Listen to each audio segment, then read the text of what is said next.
On a cruise ship, we travel the Baltic Sea, along routes that have connected the cultures of the region since ancient times.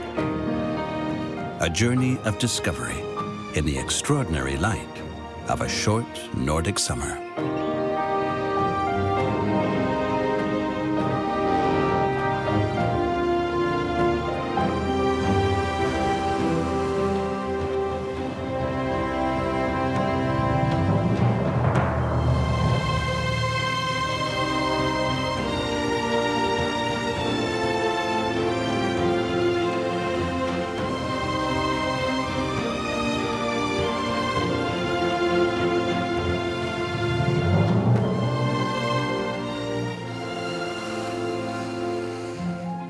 On the fourth leg of our tour, we visit a builder of traditional wooden boats. Specialists for high-tech robots. People who tap the treasures of nature. And others who delight in their cultural heritage. Our tour once around the Baltic Sea takes us from Sweden to Finland, then on to St. Petersburg, and all the way to the Baltic countries. Today, the cruise ship will arrive in Tallinn. From there, excursions will take us to the swamplands near Saaremaa, over to the islands Saaremaa and Hiiumaa, and then back to the mainland, to Tallinn.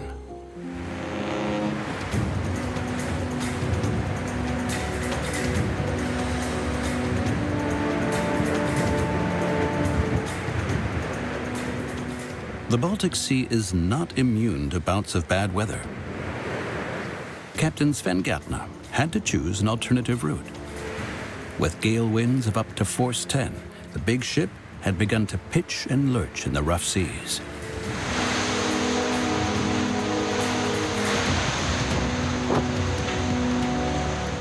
The pilot vessel could barely land, but the crew on the bridge was in their element. 18? 18. She's coming out? Yes, he's coming out, yeah. This one. Right. It really makes you realize how small we are in the face of nature. When we're obstructed by wind or the currents or bad weather. When we have to adapt to nature, not nature to us.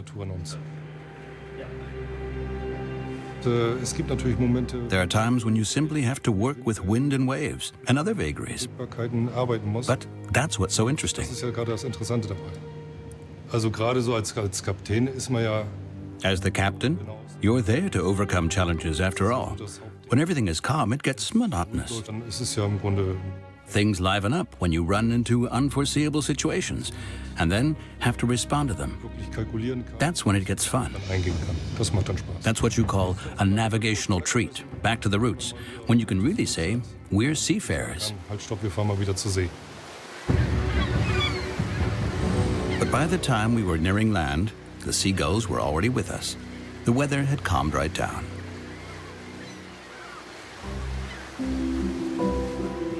At 15 knots, about 28 kilometers per hour, the giant ocean liner nears the shores of Estonia. On board, almost 400 crew members and 1,200 passengers. 8 hours of shore leave are scheduled for this stop.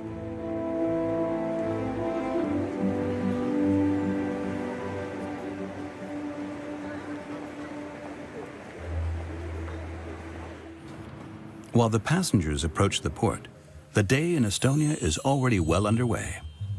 Early morning at the Tallinn University of Technology. Asko and Rosa are busy testing the model for a prototype in the aquarium of the Center for Biorobotics, a robot that will at some stage be let loose in the waters of the Baltic Sea. Oh, tere Aivar! Päris hea luisk. On. Ma toon sulle teise veel äkki, vaata, see töötab äkki sulle paremini. 100 kilometers further inland, in the swamplands of Saaremaa, before they start work, Iva and Eric prepare the tools needed to manufacture a special mode of transport, still used in the region, especially in floodwaters. Tänase päeva töö saab olema.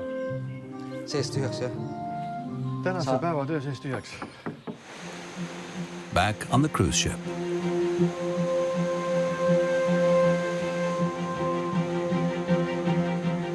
preparations for the docking maneuver are underway. Passengers are not allowed onto Deck 4, the mooring station. Only crew and sailors schooled in the handling of anchor chains and heavy ropes have access.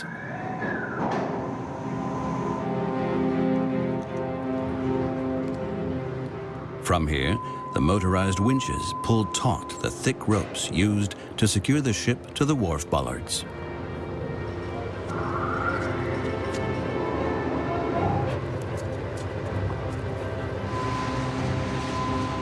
Yes, this is a very risky situation. So that's why when the guys come in this area, so we have to wear helmet, gloves, safety shoes, coverall. We have to be careful of what we're doing inside the mooring station. As soon as the cruise ship nears the quay bulkhead, everything goes very quickly. The dangerous part is when your hand's stuck between the lines and the rulers, so for sure your hands will be cut. And when the lines is broke, it will sweep you away.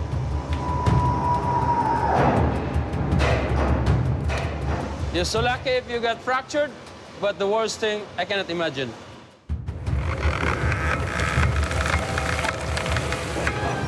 The moment of truth comes when the big tug, with its thousands of tons of weight, pulls on the taut ropes. Should they snap, they'd smite everyone in reach. One reason the crew keeps all passengers off the quay until the ship is completely secured. Tallinn is famous for its long history as a trading hub, also known for a medieval old town with narrow lanes. Enter your team name here. Yet nowadays, the former Hanseatic League city shows itself with a fresh face, young and dynamic, wide open for all things modern and technologically advanced. Yes. So, the first passengers to go ashore for the day's excursion were in for something completely different. Checkpoint. The tablet will guide you there. You can Equipped with specially programmed tablets, they were off on a sort of walking rally, answering quiz questions while moving around the historical city center. So, ready, steady, go. High-tech meets tradition. Here the past and the present are cheek by jowl. From our cutting-edge 21st century mode of transport at the wharf, it's just a few steps to the historical heart of Tallinn. Aided by digital technology, a geo-tracker, the walking tour is all about the city's history. The tablet pinpoints the location of the participants and leads them to the points of interest. And it gives homework. Visitors are prompted to find out the answers to questions, research background info, take pictures. The first question, what form of communication did the sentinels guarding the city wall use? Loud calls, horns, and Und Flagge. flags. Versenden? Ja. Richtig. Bit by bit, the travelers thus explore the lower town with its largely intact rampart and learn a good deal about the trade center, formerly called Reval, about the Hansa and their wealth. It's a windy day, not uncommon in the port of Tallinn, where the weather changes quickly. That goes for sunshine as well as sudden rain showers.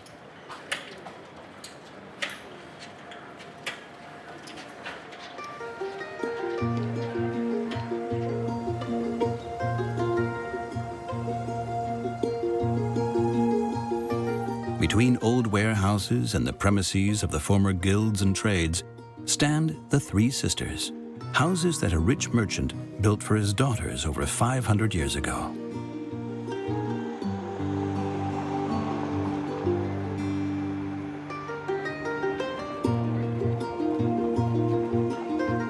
At the end of the Pick, a street that in the Middle Ages went all the way down to the port, sits Fat Margaret, a rotund cannon tower meant to impress upon passing ships that this was a powerful fortified city. In the center of the lower city, Right in front of the old town hall with its high tower, the next task now awaits Team Cruise Ship.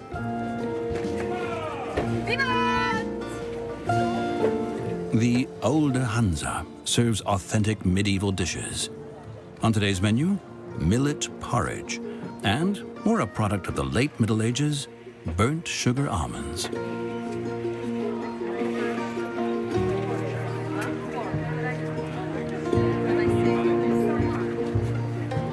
Oh, we can make a selfie. We can make a selfie.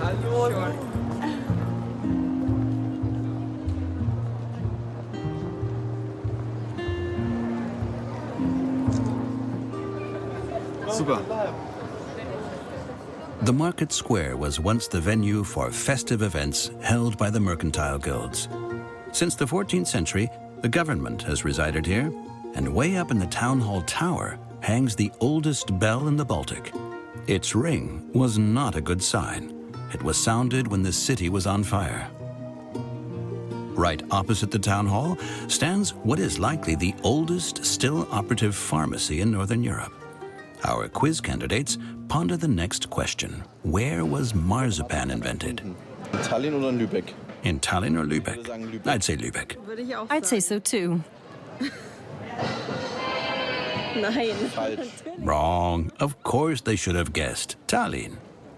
Other sources credit Venice with the innovation or the Arab world, but this pharmacy was verifiably selling the sweet treat 500 years ago as a medicine.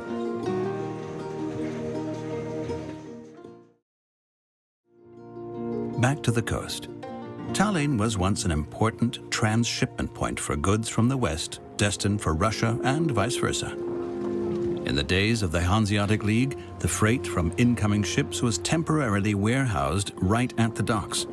But there's not much left of the old trading port. Next to the ultra-modern facilities, mainly stations for ferries to Helsinki 80 kilometers away, there's a small and relatively quiet area with boats from the last century.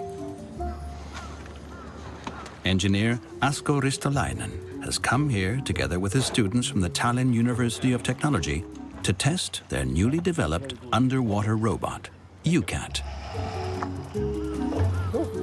In recent years, little Estonia, especially the capital Tallinn, has become one of the world's leading centers of technology.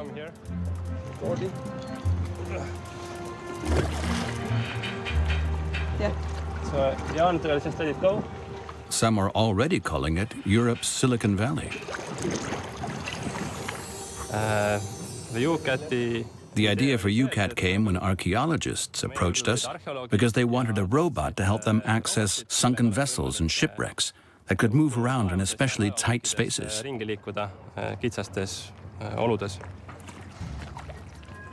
In developing their design, the engineers looked to nature for insight. The UCAT is inspired by the tortoise. We're a robotics laboratory that uses biological models, which is why we wanted to imitate an animal and settled on the tortoise. We implemented the idea of fins instead of propellers because fins have advantages. They don't stir up mud from the seabed. This robot can move more fluidly and quietly underwater, and thanks to its fins, can spin on a dime and move from any position in any direction. We can also use these robots in places that would be too dangerous for divers, such as tight spaces where divers can get stuck or get caught in a trap. There are many creative startups for software development here. Skype was in fact invented in Tallinn. Engineer Asko also enjoys the benefits of the digital boom in his daily life. In Estonia, the new digital technologies are already in widespread practical use. We have here what we call an e-state, Estonia, an electronic state. Many of our everyday tasks, banking, signing contracts, are now only a few taps on the keyboard away. We can submit a digital signature. Banking needs are easy to meet electronically. It takes just 5 minutes to submit our e-tax return. So I think Estonia is very advanced as far as electronic progress goes. the E-idea. jah, ma arvan, et Eesti on nagu väga selline arenenud e-mõttes.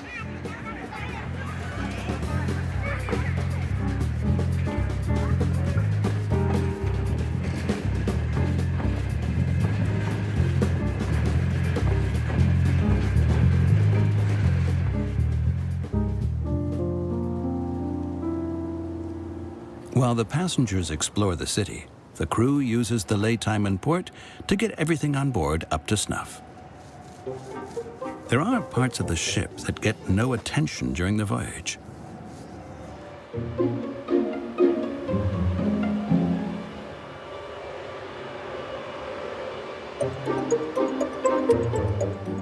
Denisias is bosun, which means he's not only the chief sailor, but also the one to ensure that even after 15 years in service, everything on the ship is operative. His main adversary? Saltwater.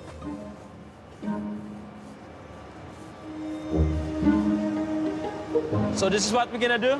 Every day, we have to encounter the rust. We have to prevent the rust from eating our own ship. So we have to maintain it, derusting, remove the rust, and we do the painting so that it's more presentable. It looks nice with the guest, and the guest can come because the ship is nice, the people, and it will maintain.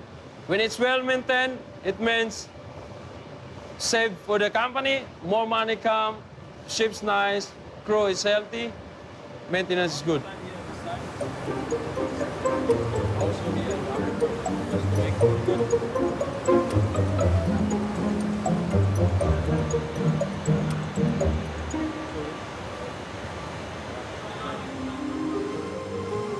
Coming from the Gulf of Finland, we first entered Tallinn Bay.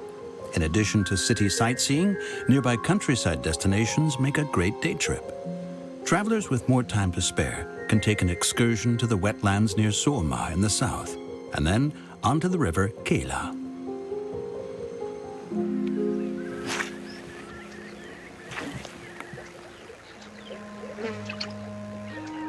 Just under 2 hours' drive from Tallinn, far from the technology parks and the dynamic big city buzz, lies another Estonia, the Saaremaa National Park, a vast moorland.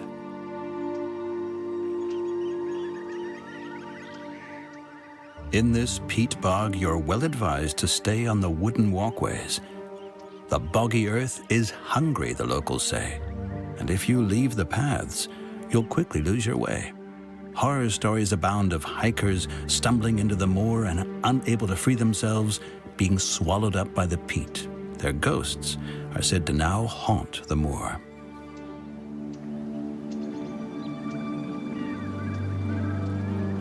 This area is even less accessible when, after the long winter, the snow and ice melt. Then some streams become rushing rivers, flooding streets, forests, and trails. And the way to get around is with a wooden boat called a habja. Such dugout canoes have been made here by hand for hundreds of years.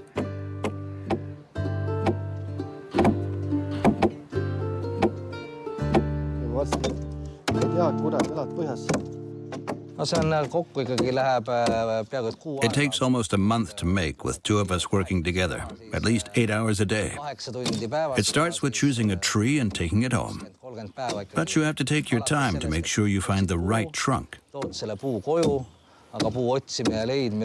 Then you shape the outer form, dig out the inside with a pickaxe.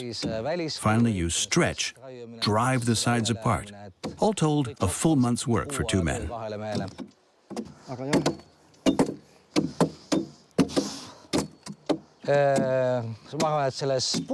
In every tree there is a soul, not in the material but in the wood as it was still growing. It did live its own life for 70 or 80 years after all. And then we felled it, and now it will become a boat, and perhaps the soul of the tree will live on in this boat.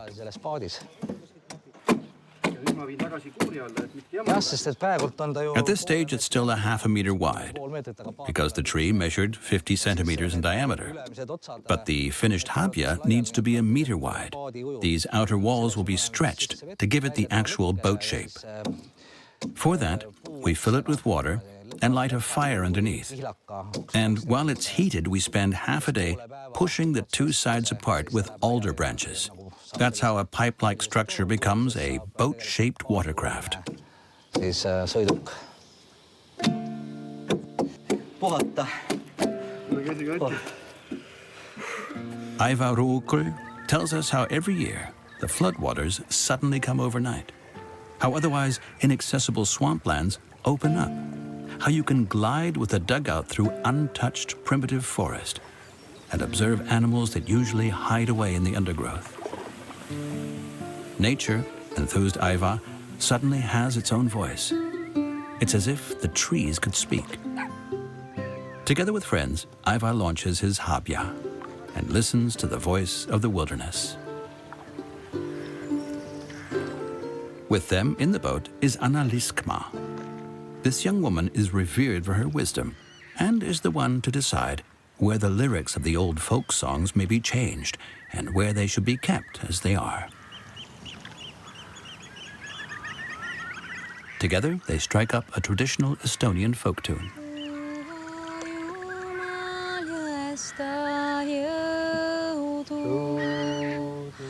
They sing of a river and the tree of life.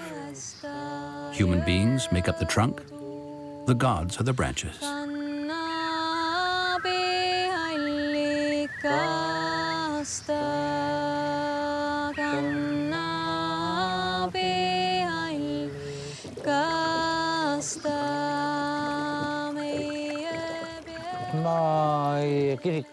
I don't go to church very often, but I'm no animist activist either. But I do think there is a deeper connection between nature, the world around us, and us human beings ourselves, just as we are. That we're part of nature, created by it.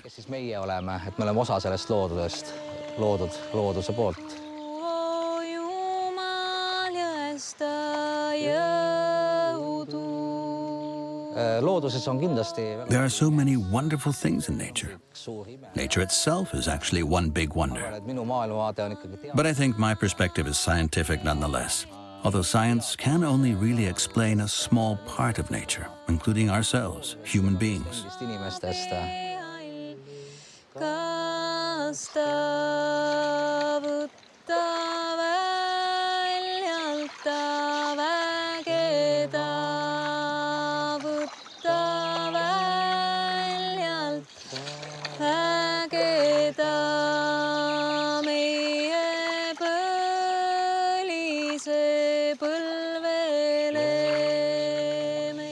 In the traditional Estonian understanding, many plants have a soul.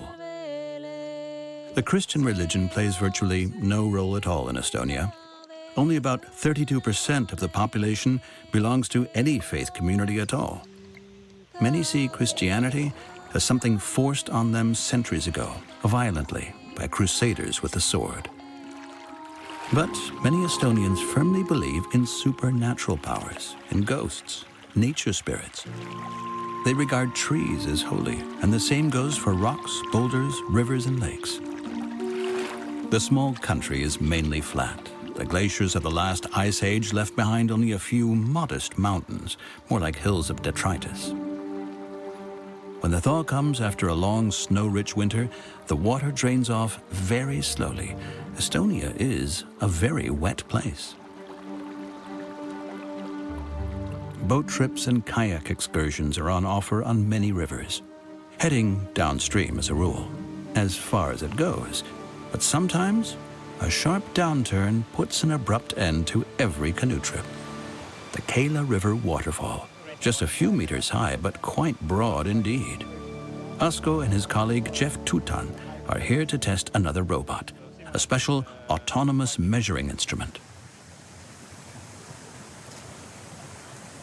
So the balloons are slowly inflating so they can pass downstream or in the water. The device is activated with a chip. With an injection of liquid gas, the balloon expands. And then the fourth and most important step is to say goodbye. And the electronic bundle is then thrown into the flowing water. It's good for measuring any environment that's too damn dangerous for people. so I wouldn't want to measure on that waterfall. We also send the sensors through glaciers and hydropower turbines. After its mission, the device is carefully retrieved with a net. A few meters away, Asko. In the same river, the Keila. Estonia is quite a flat country with many rivers and lakes and a lot of swampland too, so it's quite freshwater rich. Here we're testing a sensor that we use to measure the depth of the river and the speed of the currents. We do these field tests out here in nature to see how good the device holds up under the actual conditions.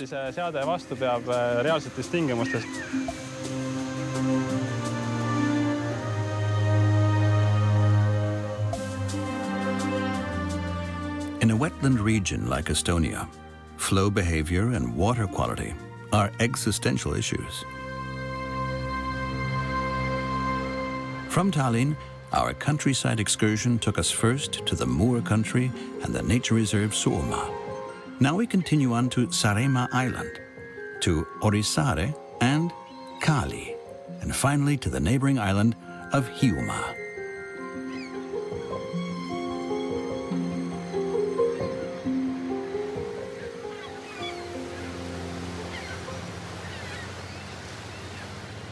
Saaremaa is easily reached, with ferries regularly shuttling back and forth.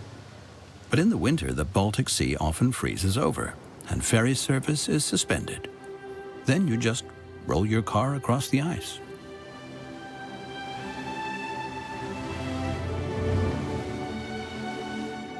Saaremaa means land of the islands.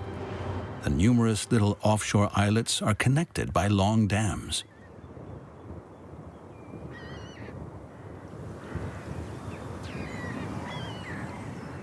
In the interior of the main island, in the woods near Kali, lies a perfectly round pond. Not very big, but legendary, like so many things in Estonia. One tradition tells of a marriage between siblings, a scandal that caused the earth to open up here in a gaping expression of horror. Another legend has it that a squire lived a debauched life, and when he finally held one notorious orgy too many, the earth exploded. The truth, presumably, lies buried deep down on the lakebed.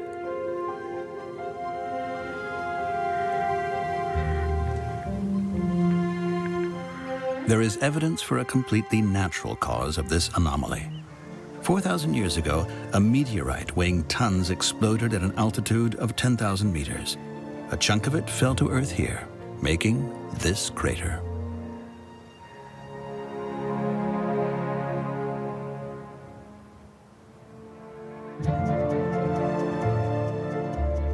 Right nearby, Angla Tuulikumegi, Angla's Mill Mountain. At one time, there were 800 windmills on the island. And we keep running into these, glacial erratics, a legacy of the Ice Age. Boulders polished by the journey with the ice crust.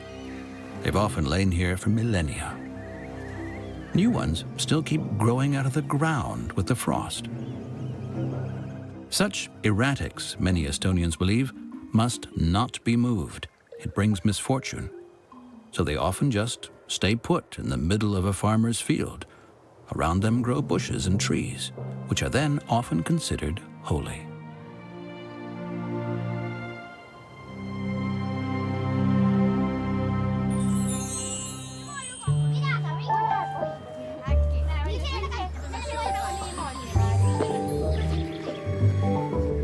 On the soccer field in Orissaare, a village of 900 souls. Back in the Soviet era, this was a restricted military area to prevent people from fleeing from here over the Baltic Sea to Finland, only about 100 kilometers away.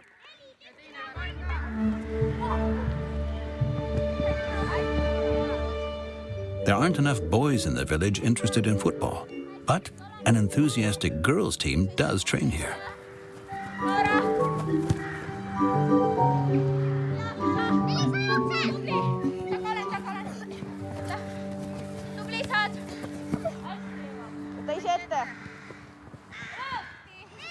The tree in the middle of the playing field is a great holy oak with a very special history. When during the Soviet occupation they wanted to build a stadium here, even the big tractors and building machinery couldn't manage to extract the 150-year-old giant and its roots from the ground. So there it stayed. And no one now gives a second thought to the extra player near the penalty line.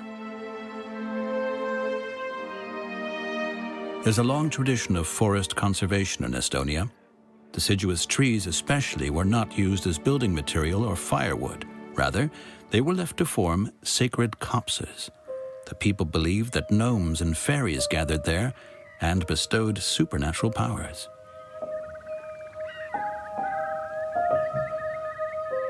Magical powers are also attributed to the products that can be extracted from trees. For Annelies Tyson and her brother Adon, it's birch sap. They tap the birch to get it, although it was now a bit too late in the year. The yield would have been better right after the spring thaw, before the trees are in leaf. Adon bores very carefully. In the holes from the springtime, he finds only moisture, no sap.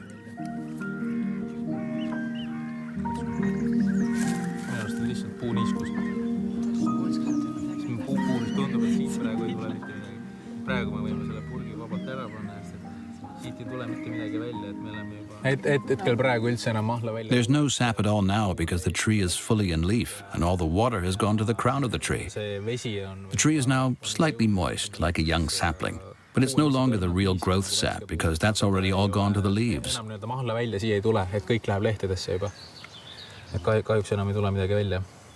So now we're just inserting this plug so that no bacteria can get into the tree and cause rot to set in.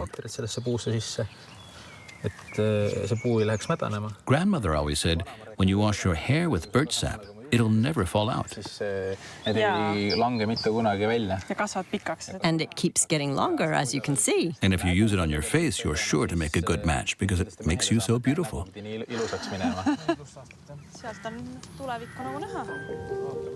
On the property of their grandmother, where the two grew up, there are many birch trees, like everywhere on Saaremaa. But they have to have reached a certain size and a certain age before they may be juiced.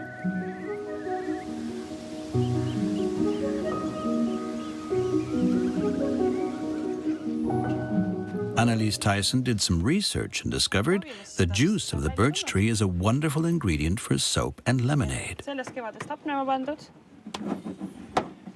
And you can ferment it to make birch wine and even birch champagne.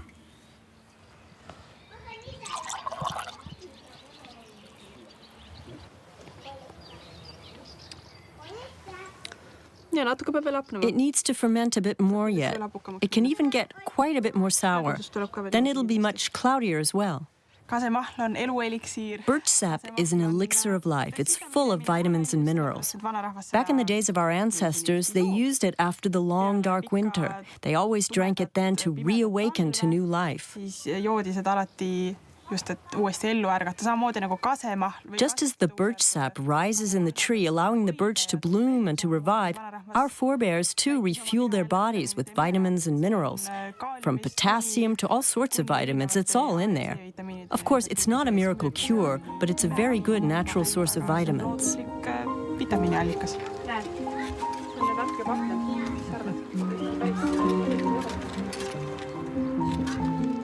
Annelies' grandmother still lives on the farm.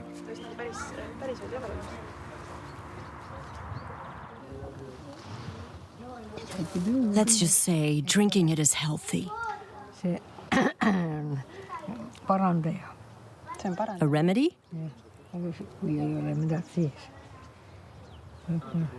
There was a man called Toidu. He came here from Russia with stomach ulcers. He drank the birch water and was cured.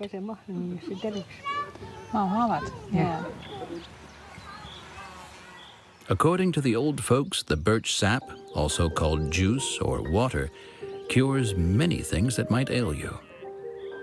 It helps with allergies. It's an anti-inflammatory agent and promotes hair and fingernail growth. A true gift of nature. The biggest town on the island has an eventful history. Kuressaare, also known as Ansborg, conquered by the Teutonic Knights, then by Danes, Swedes, and Russians. It was all about trade, economic power, religion, and political influence. A few kilometers outside of Kuressaare, throughout all the foreign power grabs, despite zealous missionaries and cultural colonization, here the traditional belief in the powers of nature has remained intact, especially when it comes to an extremely robust, low-maintenance bush, equipped to protect itself, if need be, with sharp thorns, the juniper. Older Estonians say you must not break or cut off a twig of juniper without good reason.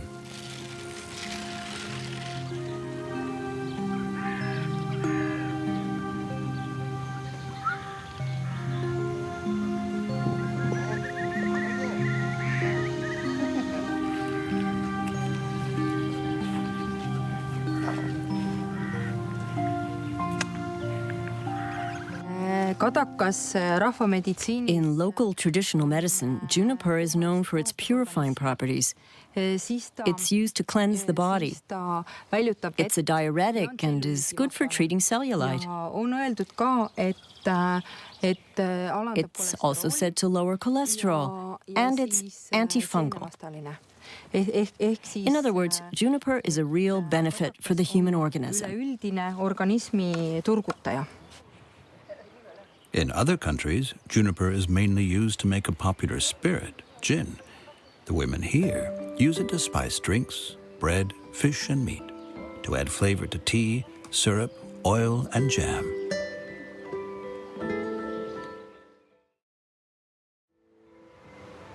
The plant of the cypress family thrives here, growing in abundance, especially near the sea. If you come to the coast when the bushes are in bloom, the pungent fragrance blends with the scent of sea breeze.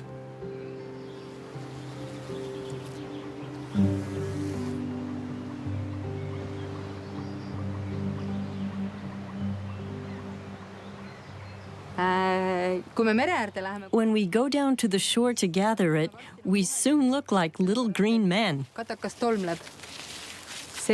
Because the juniper plants dust us with their pollen. This is a male plant with so much dust, see? Juniper pollen is very healthy.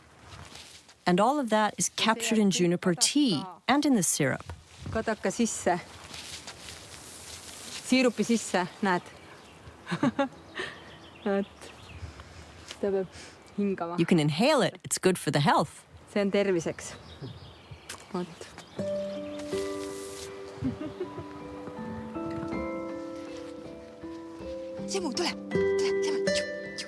Liisi Kulfjõgi tells us that, according to the old beliefs, the juniper bush is a place between two worlds, where the souls of the departed rest before moving on to the other side. And for that reason, too, its products are something very special.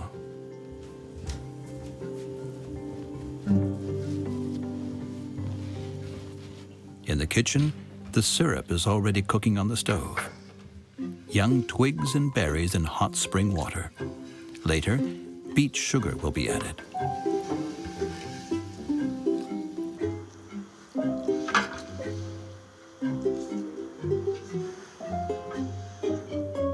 Then, Liisi starts to prepare something else from the freshly harvested shoots.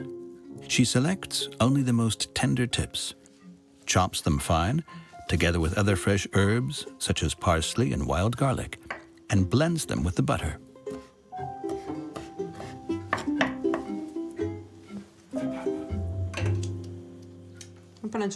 Some salt, juniper salt. A spread for her mother's homemade bread, fresh from the oven.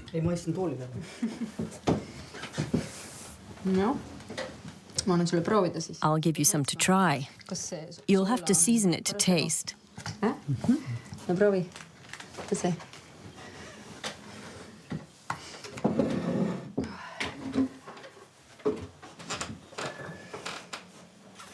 No. Good neck.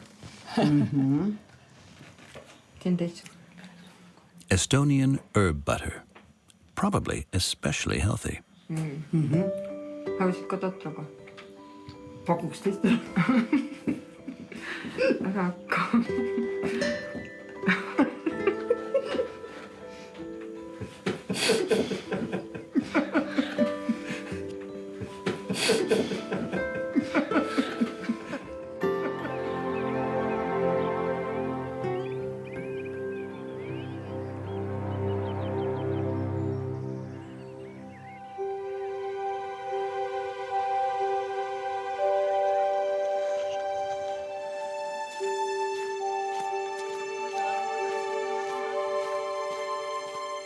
Further to the northeast, just beyond the Panga Cliff, lies the neighboring island of Hiiumaa.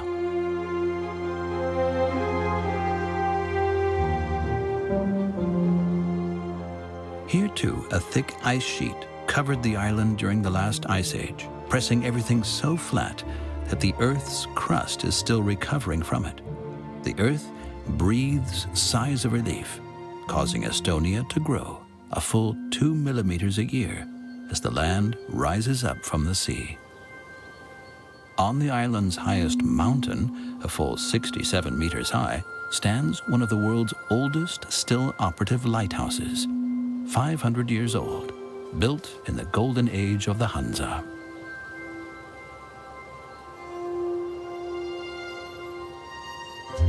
The structure itself is 36 meters tall. Plus the altitude, that's 103 meters above sea level, the highest lighthouse beacon in the Baltic region, visible from a distance of over 36 kilometers.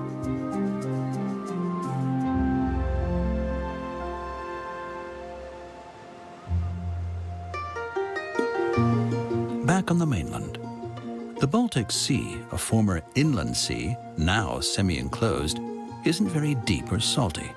But even in summer, its waters are often no warmer than 12 degrees Celsius, making the flat coastal shallows where the water warms up quickly in the sun all the more sought after.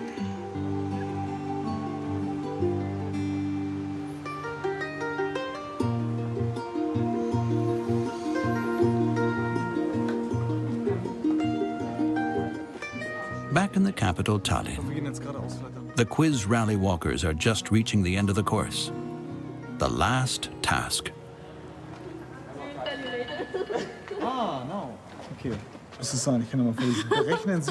Calculate the number of years between Estonia's first appearance on a world map and Estonia's 500th Jubilee year celebrations.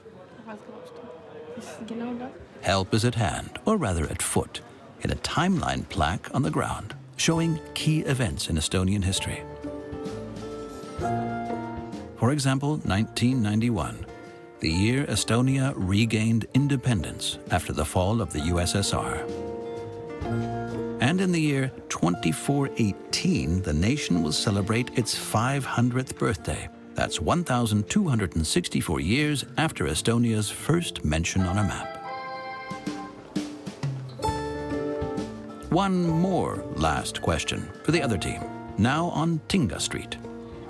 Tinga is shoe in Estonian. This task is reserved for a man who wears size 9 shoes.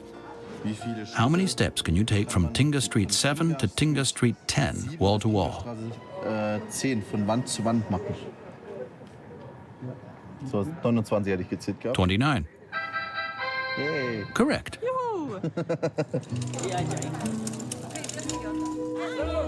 At the end, the game master calls all the candidates back together.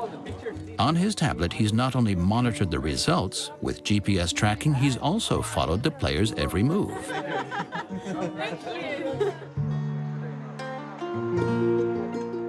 It is also the end of a working day for robotics researcher Asko Ristolainen. He meets up with fellow enthusiasts in a gymnasium.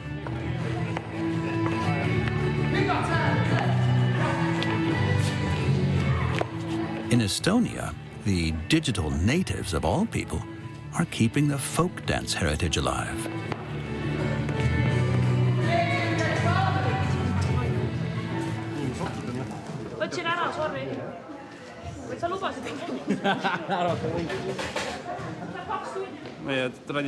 Our traditions are something we still follow. They're part of our lives. Folk dance and folk song. Traditions mean a lot to us.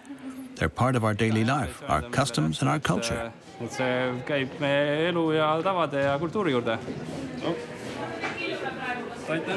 Wrapping the belts has always been man's work. So they're very narrow in here. It's a good way to relax, especially after a long day immersed in technology.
On the edge of town, at the pier. All aboard, we're ready for departure. After their shore leave excursions in Estonia, passengers wait to watch the usual evening's entertainment, casting off. The liner quickly picks up speed. Seas are fairly calm. The swell is modest. No rolling, no lurching, not even a mild pitching to unsettle passengers. Some refresh themselves from the exertions of shore leave in the wellness area, relaxing even without juniper twigs and birch champagne. They would make up for that later with a glass of bubbly at the ship's bar at the stern.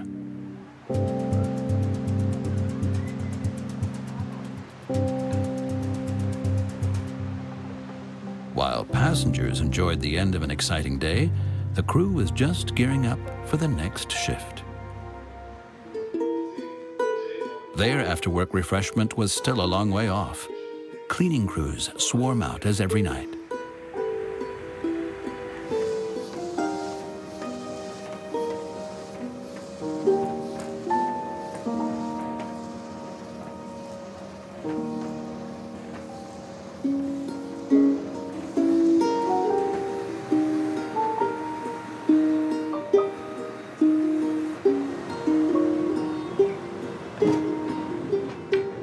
On the quarterdeck, the hatches are battened down. Time for bed. Meanwhile, in the galley, the next day begins. The baker prepares bread rolls and croissants for breakfast.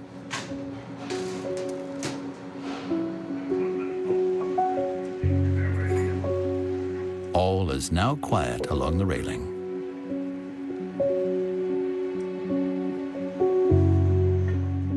But the team at the helm has to be wide awake 24/7.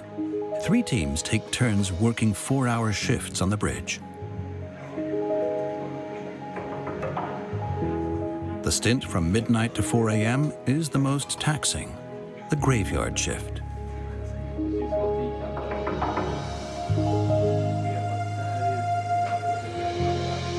But then, here in the Nordic summer, the sun rises early, and the ship sets course for our next destination, onwards to Latvia.